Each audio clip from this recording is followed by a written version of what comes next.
Le troisième point de l'explication de la séquence 2 est la théorie des mouvements sociaux dans l'étoile. Quelqu'un peut nous reprocher l'idée que la théorie des mouvements sociaux n'est pas une théorie générale, mais c'est un courant théorique. Ce n'est pas une théorie générale unifiée comme la théorie de la reproduction sociale, mais c'est un courant théorique qui nous intéresse parce que tout simplement, c'est un courant qui constitue une sorte de dépassement des théories classiques en sociologie. C'est une démarche sociologique alors, plutôt qu'une théorie générale unifiée, et ça a évolué de l'actionnalisme. À chaque fois que je vous parle de l'action, j'ai fait allusion à Max Weber. Cette théorie des mouvements sociaux donc est partie de l'actionnalisme à l'intervention sociologique. Parce que contrairement à Pierre Bourdieu qui pense que la recherche en sciences sociales est heuristique, c'est-à-dire destinée à donner de nouvelles connaissances, Alain Touraine pense que non, la sociologie doit agir. On doit faire des recherches pour agir sur la société. Donc, sa théorie part de l'actionnalisme à l'intervention sociologique. Mais elle nous intéresse, comme je l'ai dit, puisqu'elle constitue une sorte de dépassement des théories classiques. Cette démarche donne un rôle fondamental à l'action et aux mouvements sociaux.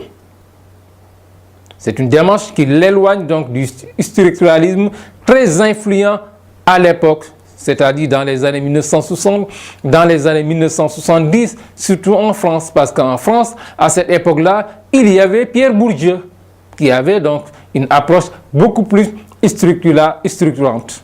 La sociologie de Michel Crozier est très proche de celle de Max Weber, surtout avec son analyse de la rationalité.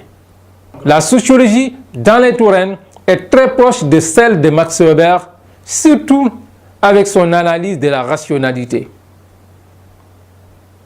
N'oubliez pas que Max Weber a beaucoup développé la rationalité, parce que selon lui, l'action humaine est toujours rationnelle. Il en a identifié 4 types, si je ne me trompe pas. L'action rationnelle par rapport à un bien, l'action rationnelle par rapport à une valeur, l'action traditionnelle et l'action affective. Mais selon lui, toute action humaine est rationnelle.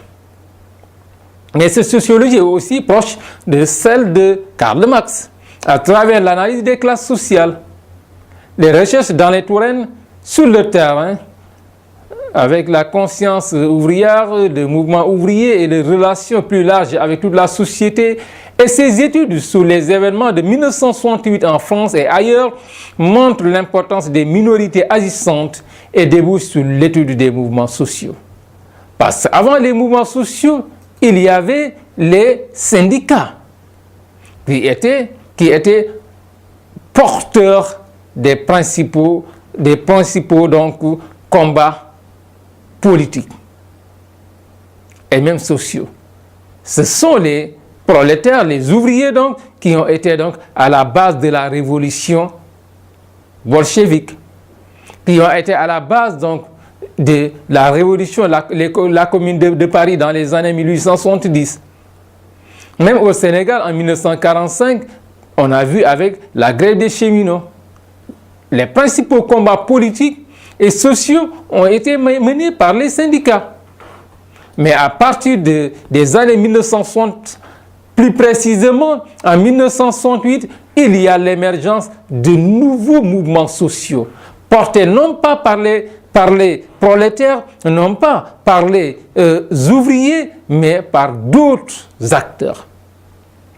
Et Guy Rocher a défini le mouvement social comme étant une organisation nettement structurée et identifiable, ayant pour but explicite de grouper les membres en vue de la défense ou de la promotion de certains objets précis, généralement à connotation sociale. Il cherche à faire connaître et à reconnaître et à faire triompher des idées des intérêts, des valeurs et à se gagner des adhérents.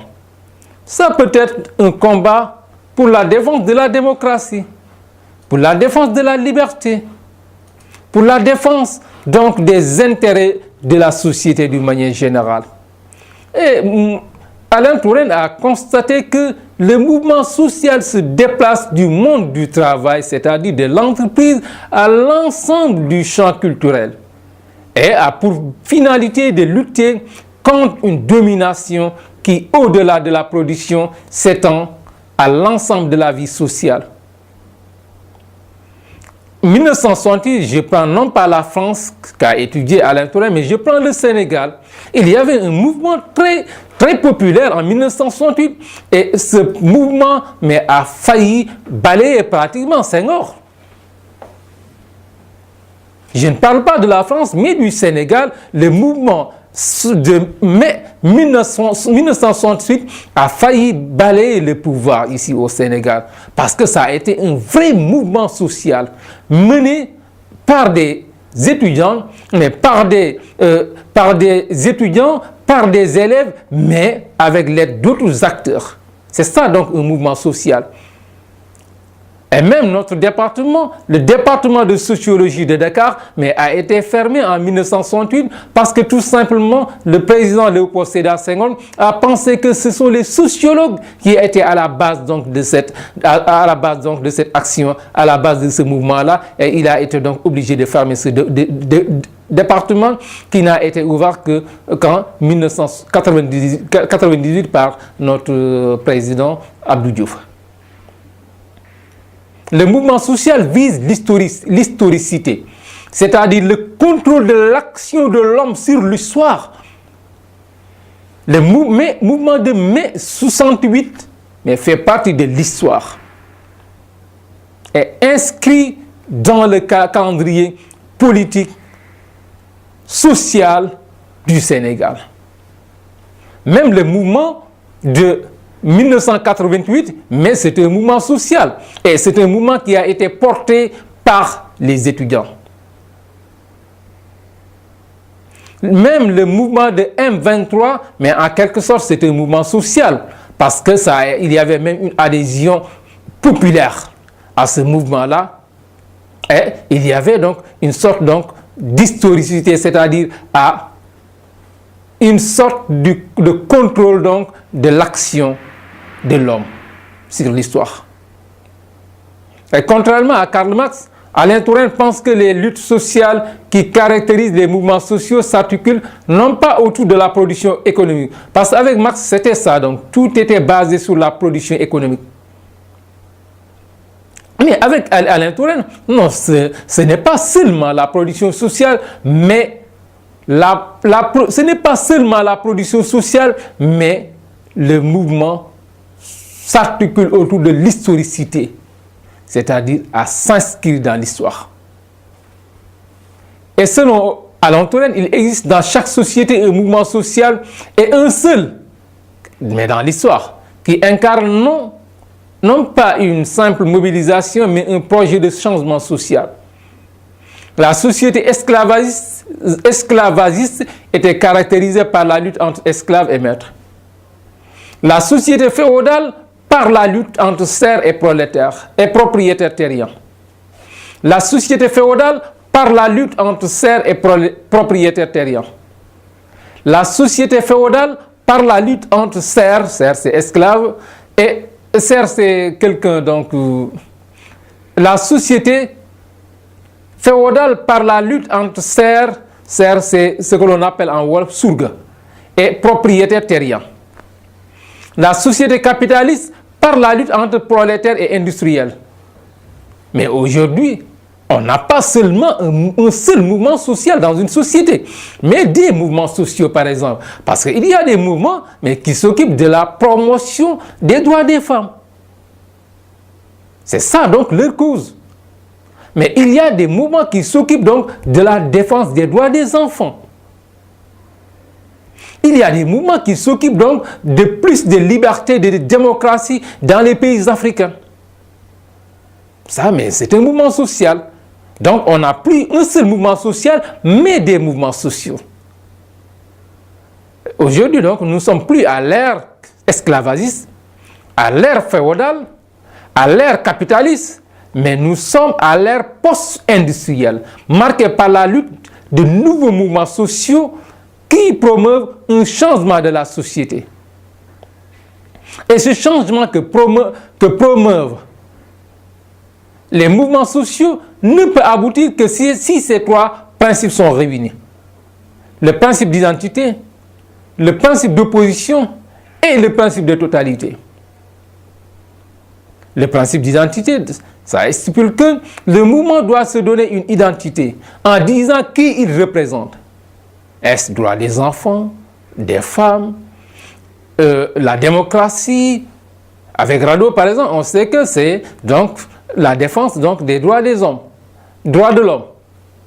Donc, avec l'identité, donc, le mouvement doit se donner une identité en disant qui il représente, au nom de qui il parle, quel intérêt il défend. Le principe d'opposition, il renvoie à l'adversité et à la résistance des acteurs. Sans opposition, un mouvement social n'existe plus en tant que mouvement social. Le mouvement M23 en 2012 était un vrai mouvement social. Mais aujourd'hui, je pense qu'il y a une évolution de ce mouvement-là parce que pour pouvoir parler de mouvement social, il faut impérativement qu'il y ait de l'adversité. Mais est-ce qu'on voit donc cette adversité-là à travers le mouvement M23? Je pense que non. On ne peut parler de principe d'opposition que si l'acteur se sent confronté à une force sociale générale qui met en cause des orientations générales de la vie. En 1988, avec le mouvement des étudiants, mais ça a été un véritable mouvement social, mais parce qu'il y avait une véritable opposition entre la classe des étudiants et le pouvoir. Même le mouvement s'est même permis de réclamer la libération du président Abdoulaye Wade qui a été condamné par le président Abdou Diouf. Ça donc c'est un mouvement social. Enfin, il y a le principe de totalité qui renvoie à l'objectif du mouvement. Chaque mouvement doit avoir un objectif. Droit des enfants, droit des femmes, défense des hommes, de l'homme d'une manière générale, défense des enfants, défense de la liberté, défense de la démocratie, défense des valeurs religieuses. Mais tout cela, donc, c'est un principe de totalité, c'est un objectif. Avec le principe de totalité, on doit expliquer pourquoi on engage la lutte. Au nom de quelles valeurs, quelle idéaux, quelle théologie, quelle philosophie, quelle valeur engage-t-on la lutte? Cet objectif fait référence donc à l'historicité, puisque faire l'histoire est selon Alain Touraine l'objectif de chaque mouvement social. Je vous remercie.